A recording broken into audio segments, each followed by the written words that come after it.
وسلم. ارے میرا پیر اتنا روشن ضمیر کہ میرے من میں صرف وچار آیا, آدمی فوراً نظر آیا, رقص کرنے لگے. مخدوم پاک نے مسکرا کے فرمایا ہاں بولو میں ہی اشرف ہوں, میں ہی اشرف ہوں. تو اس نے جھک کے کہا حضور میں آپ کے غلام کا غلام ہوں, امی تمہار غلام اور غلام, غلام نہیں غلام کا غلام. اس پہ ذرا توجہ کیجئے گا, غلام کا غلام. مخدوم پاک نے مسکرا کے فرمایا اچھا تم میرے مرید و خلیفہ در البحر کے مرید ہو. در البحر کے مرید کہاں حضور, ہم لوگ آپ کے غلام در البحر کے غلام ہیں, ان کے مرید ہیں. ہم لوگ سمندر کے اندر رہتے ہیں, ایک پورا شہر آباد ہے اور اس شہر کا نام مدینۃ الاشرف ہے.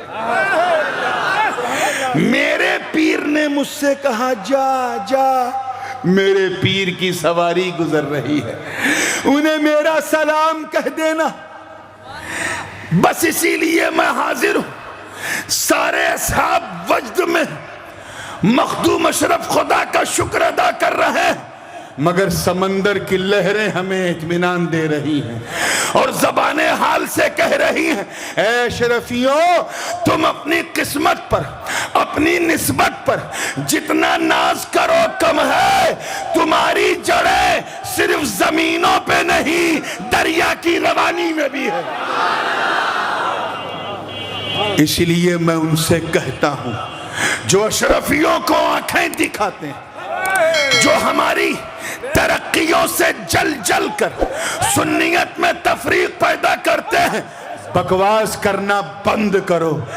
اپنی پیری مریدی چمکانے کے لیے سادات کی چوچا پہ انگلی اٹھانا بند کرو. ہم اشرفی ہیں اشرفی.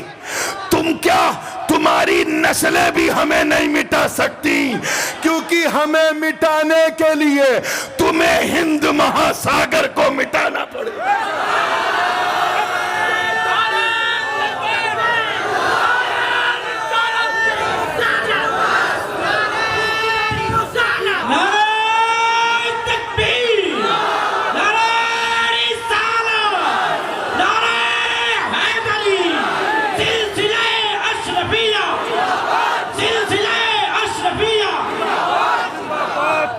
ہمیں مٹانے کے لیے تمہیں ساتوں سمندر کو مٹانا پڑے گا, اور یہ تیری اوقات نہیں. ایک پکھڑ تو مٹا نہیں سکتے, دریا سے مقابلہ کرو گے. جملہ آیا ہے دل میں, اگر اتر جائے آپ کے دل میں تو دعا دینا. ان سے کہہ دینا اپنی نظروں کو جھکاؤ, ہمارا احترام کرو, ہمیں عزت کی نگاہ سے دیکھو, ہم سے جلو مت, بھنو مت, ہم سے کجی مت رکھو. کیوں؟ کیونکہ جب تک دریا میں پانی رہے گا تب تک سلسلہ مخدوم سمنا نہیں رہے گا.